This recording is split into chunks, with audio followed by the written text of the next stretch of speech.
नमस्कार, आप सभी दर्शकों का हार्दिक स्वागत है हमारे विशेष कार्यक्रम कृषि दर्शन में, जो समर्पित है हमारे किसान भाइयों और बहनों की समृद्धि, विकास और आधुनिक खेती की ओर बढ़ते हर कदम को। इस मंच के माध्यम से हम लाते हैं खेती से जुड़ी खबरें, मंडी के ताज़ा भाव, मौसम का हाल, नई तकनीकों की जानकारी, विशेषज्ञों की सलाह और साथ ही प्रेरणादायक कहानियाँ भी। तो आइए शुरुआत करते हैं आज के अंक की, और सबसे पहले हम नज़र डालते हैं हमारे पहले सेगमेंट खबरें खेती की पर। नमस्कार किसान भाइयों और बहनों, मैं अपराजिता और स्वागत है आप सभी का खबरें खेती की के इस अंक में। आज के कार्यक्रम में हम जानेंगे पौधों की उपलब्धता से जुड़ी जानकारी, एक उपयोगी कृषि उपकरण, तुलसी की उन्नत किस्में, एक विशेष खेती की तकनीक और एक प्रगतिशील किसान की प्रेरणादायक कहानी। साथ ही सरकार द्वारा चलाई जा रही मशरूम योजना के बारे में भी विस्तार से चर्चा करेंगे।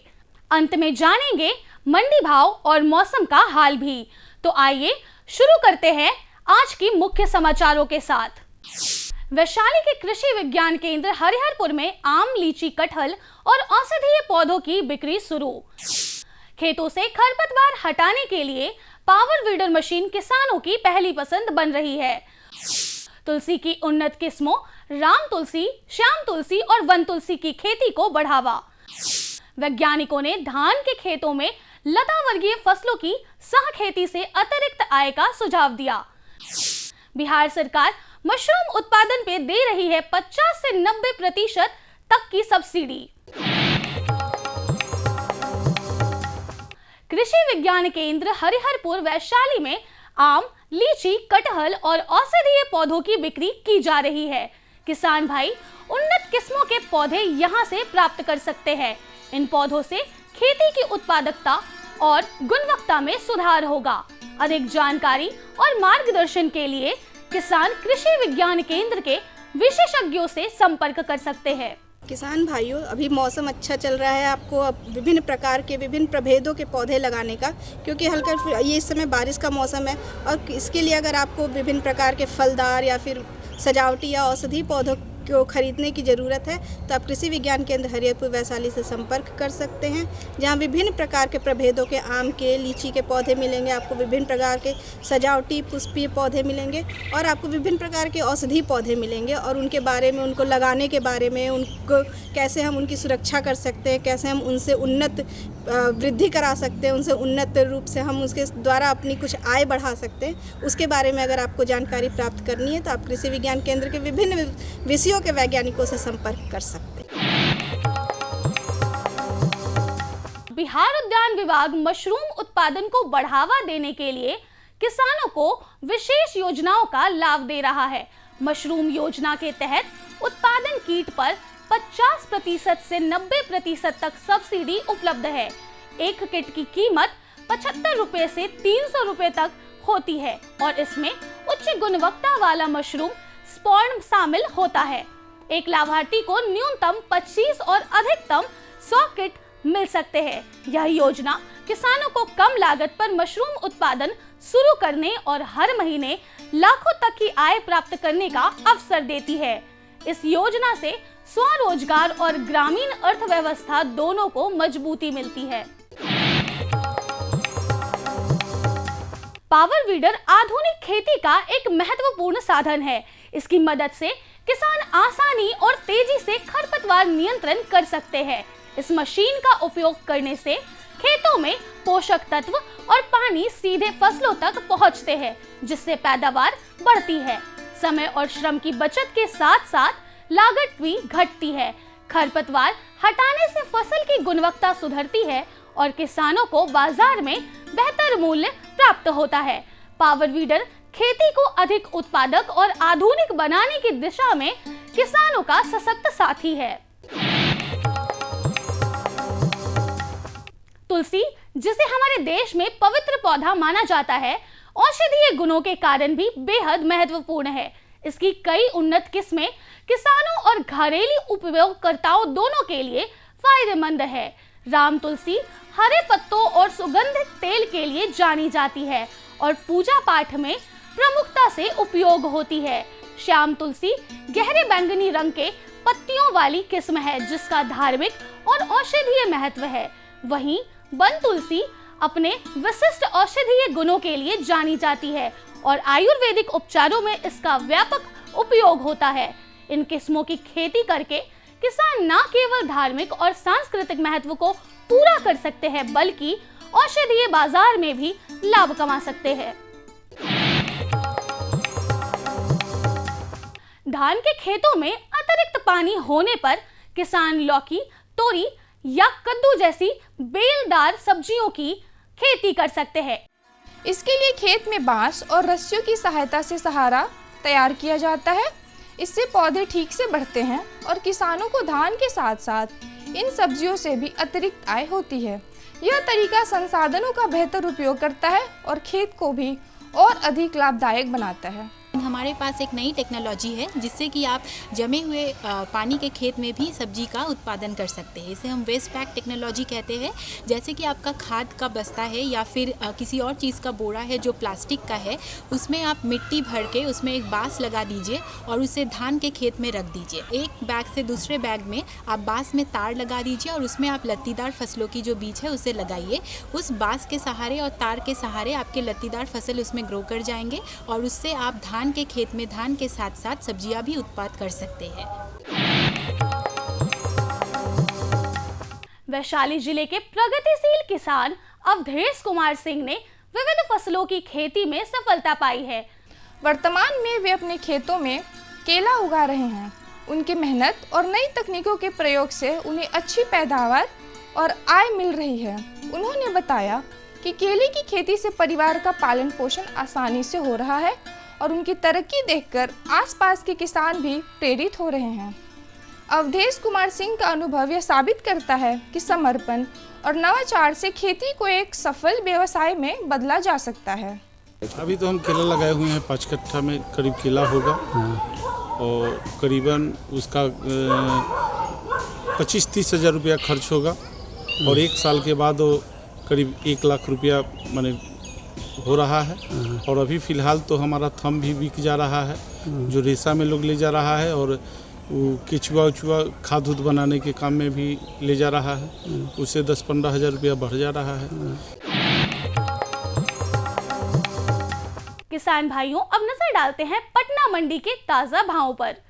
अरहर दाल 9,500 रुपये प्रति क्विंटल, चना दाल 7,600 रुपये प्रति क्विंटल, मूंग दाल 10,000 रुपये प्रति क्विंटल, मसूर दाल 7,400 रुपये प्रति क्विंटल।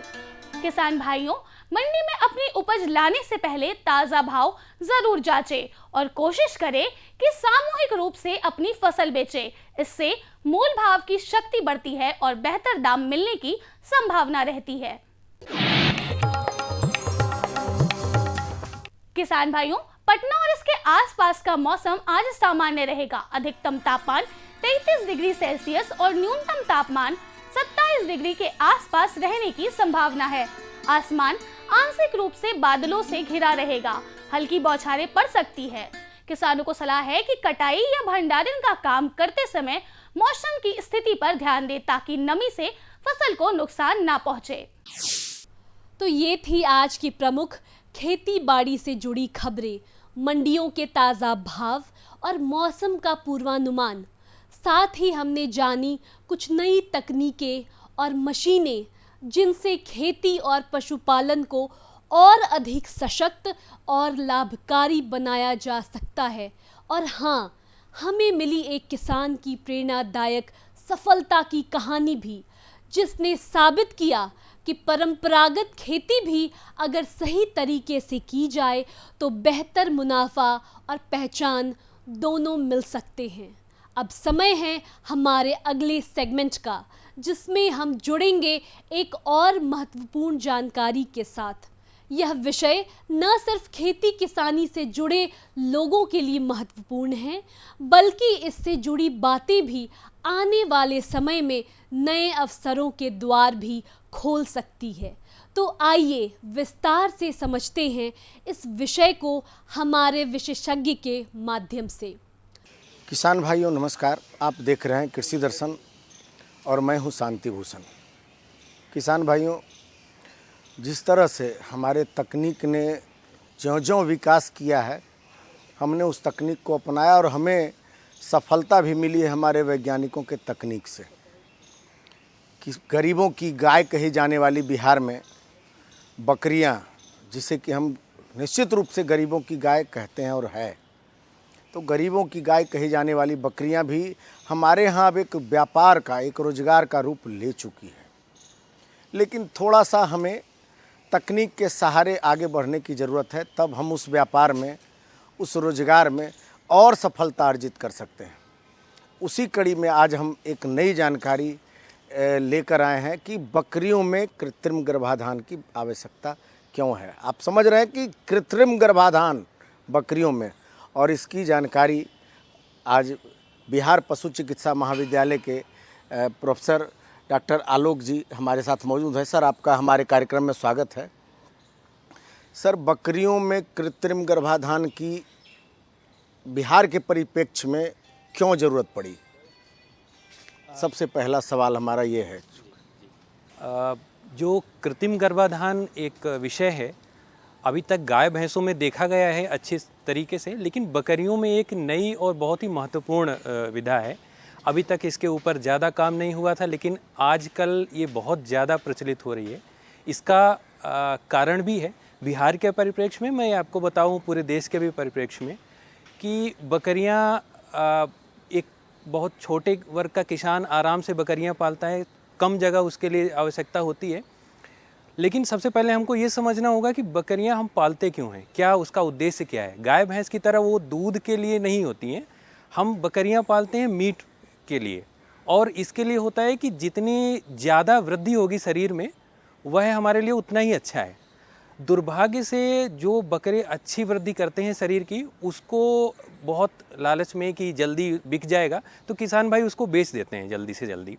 तो इस तरह से अच्छी नस्ल के बकरे उपलब्ध हो नहीं पाते हैं, और जो ब्रीडिंग हो रही है वो ऐसी नस्ल के बकरों से हो रही है जिनकी वृद्धि उतनी अच्छी नहीं है। तो आज के समय में कृत्रिम गर्भाधान एक आवश्यकता है, बहुत ज़रूरी पहल है। तो सर, चौथे स्थान पे बिहार में है, बड़ी अच्छी बात है, लेकिन फिर भी यह तकनीक जो कृत्रिम गर्भाधान की तकनीक है वो प्रचलित क्यों नहीं हुई? ये तो जी, ये बहुत अच्छा प्रश्न है आपका। दरअसल हुआ क्या है कि अभी तक गाय और भैंस में ही कृत्रिम गर्भाधान उतना प्रचलित हुआ। समस्या ये हुई कि जो बकरे का जो वीर्य है वो थोड़ा भिन्न होता है गाय और भैंस के वीर्य से। तो उसमें जो हम करते क्या है, गाय भैंस के वीर्य में हम कुछ तरल पदार्थ मिलाते हैं जिससे उसकी मात्रा बढ़ जाती है। तो जहाँ वो एक पशु, चाहे गाय भैंस की बात करें या बकरे की, एक पशु एक बार में एक मादा को ही गर्भित कर पाता है, हम उससे सैकड़ों डोज बना सकते हैं और सैकड़ों मादाओं को गर्भित कर सकते हैं।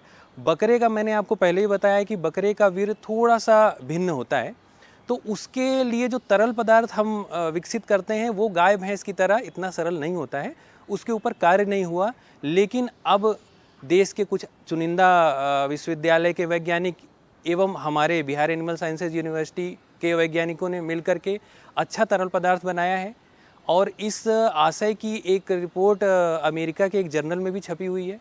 तो आज के समय में हम अच्छा तरल पदार्थ बना रहे हैं और हिमीकृत वीर्य का उत्पादन भी कर रहे हैं। जैसे गाय भैंस की जो गाय भैंस का जो कृत्रिम गर्भाधान का प्रक्रिया है वो हमारे यहाँ ब्लॉक स्तर पे भी टीवीओ कर देते हैं, या जो ट्रेंड एआई वर्कर है वो कर देते हैं, लेकिन बकरियों का जो है इसका एक्सटेंशन प्रसार हुआ है कि हमारे किसान के ब्लॉक प्रखंड स्तर पर, गांव स्तर पर इसका कृत्रिम गर्भाधान कराया जा सके? जी देखिए, एक अच्छी बात ये है कि जो बकरे का कृत्रिम गर्भाधान है, बकरी का, वो उसमें आसानी ये है कि बहुत आसान प्रक्रिया है। तो हम अब किसानों को, पशुपालकों को भी बुला करके उस प्रक्रिया को समझाते हैं। बहुत ही सरल प्रक्रिया है, तो आपको किसी ट्रेंड वर्कर की ज़रूरत नहीं है, किसी ये जो एआई वर्कर हैं उनकी ज़रूरत नहीं है। आप स्वयं भी इसको सीख करके घर में ही कर सकते हैं। तो बहुत, जैसे गाय भैंस में आपको बहुत ज़्यादा इसके में विशेषज्ञता चाहिए, हम पशुपालकों को लगातार सिखा रहे हैं। ये मुश्किल से 5 मिनट का कार्य है और एक बार अगर आपने देख लिया, कर लिया, तो आपको आवश्यकता नहीं पड़ेगी दोबारा किसी एआई वर्कर की, किसी को बुलाने की। हाँ, हिमीकृत वीर की ज़रूरत पड़ेगी जो हमारा कॉलेज उपलब्ध करा रहा है, तो कोई ऐसी समस्या नहीं होगी। बहुत ही सरल प्रक्रिया है ये। तो वो वीर जो है वो प्रखंड स्तर पर आपके स्तर से या सरकार के स्तर से वो पहुंचाया जा रहा है ताकि किसानों को उसका लाभ मिले? दुर्भाग्य से नहीं, अभी केवल हमारे कॉलेज के स्तर पे ही इसकी उपलब्धता है। प्रखंड स्तर पे जो आपके वेटनरी अस्पताल हैं वहाँ पर अभी उपलब्धता नहीं है, लेकिन निकट भविष्य में 6 महीने से 1 वर्ष के भीतर हम पहुँचाने का कार्य भी शुरू कर देंगे। बकरियों में खास करके बिहार के क्लाइमेट के हिसाब से किस नस्ल का इंसेमिनेशन करवाना चाहिए, कृत्रिम गर्भाधान करवाना चाहिए कि वो यहाँ सक्सेस हो? बिल्कुल, देखिए बिहार, झारखंड और ये जो बंगाल का एरिया है, यहाँ पर सबसे उपयुक्त जो बकरी की ब्रीड है वो ब्लैक बंगाल है। उसका रीज़न ये है कि ये रोग प्रतिरोधक क्षमता होती है, तेज़ी से शरीर का विकास होता है इसमें, और ये यहाँ के क्लाइमेट के हिसाब से बहुत अच्छी है। तो आज की परिस्थिति में हम ज़्यादा से ज़्यादा प्रयास करते हैं कि ब्लैक बंगाल का सीमेन ही हम ज़्यादा प्रचलित करें, क्योंकि वृद्धि भी अच्छी होती है और बीमारियां भी नहीं होती हैं इसमें। सर, इतनी अच्छी जानकारी के लिए आपको बहुत बहुत धन्यवाद। और किसान भाइयों, हम फिर मिलते हैं एक नई जानकारी के साथ। तब तक के लिए दीजिए हमें इजाज़त। नमस्कार। विशेषज्ञ से मिली ये उपयोगी जानकारियां निश्चित रूप से आपके लिए लाभकारी सिद्ध होंगी। अब समय है एक छोटे से विराम का। आप कहीं जाइएगा मत, क्योंकि ब्रेक के बाद हम लौटेंगे और भी रोचक और उपयोगी जानकारी के साथ। बने रहिए हमारे साथ कृषि दर्शन में। हर जोखिम से निकल कर फसल आए, सुरक्षित हो जाए। फसल बीमा से हर किसान अब आत्मनिर्भर हो जाए। अब सूखा पड़े या बाढ़ आ जाए, कोई डर नहीं।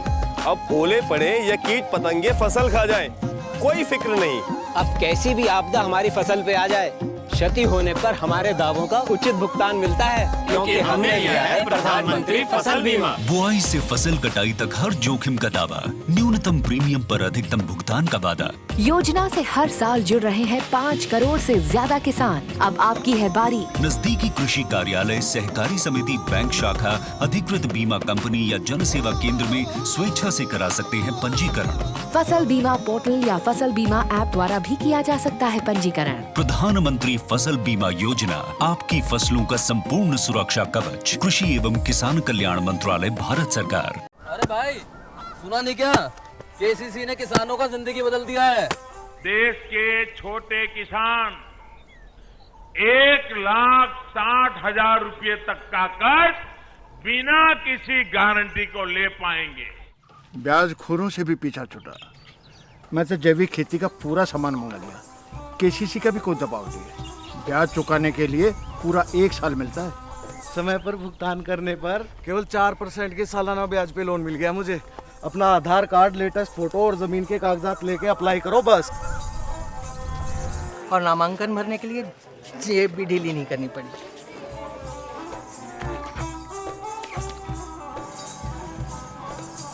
चाचा, उधार चुकाने के 24 घंटे के बाद उतने ही पैसे वापस निकाल सकते हैं। केसीसी ने किसानों की जिंदगी वाकई बदल दी है। तो आप भी किसान क्रेडिट कार्ड अपनाएं और सहजता से ऋण पाएं। ब्रेक के बाद एक बार फिर से स्वागत है आपका हमारे खास कार्यक्रम कृषि दर्शन में।